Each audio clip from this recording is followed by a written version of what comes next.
কি তোমার কাছে আসা প্রেমের প্রস্তাবের ক্ষেত্রেও সত্যি যে খুব সিগনিফিক্যান্ট কিছু আসছে না বলে তোমার নতুন প্রেমিকার নাম আমরা জানতে পাচ্ছি না? না, সেরকম না, এটা সেরকম না। এইটা খানিকটা আমার খুব জটিল কোয়েশ্চেন কেন করলে, কিন্তু আমি এইটা বলতে পারি যে এইটা খুব সন্তর্পণে নেওয়া একটা decision.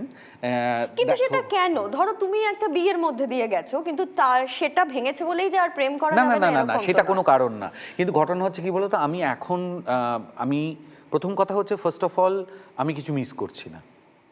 Number one, I am very happy. হ্যাঁ, আমার কিছুর অভাব বোধ হচ্ছে না।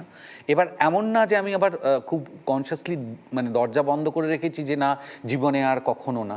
কিন্তু কি বলতো, একটা সম্পর্কের মধ্যে যেতে গেলে যেমন এটাও সত্যি যে ভালো লাগা তো আর বলে হয় না, হলে হয়েই যেতে পারে। কিন্তু আবার এটাও সত্যি যে আমাকে তার জন্যে তার দায়িত্বটাও নিতে হবে, সম্পর্কের যে দায়িত্ব সেইটা। হ্যাঁ, সেটার জন্যে যে টাইম অ্যান্ড এনার্জি দরকার, আমার এখন সেটা নেই।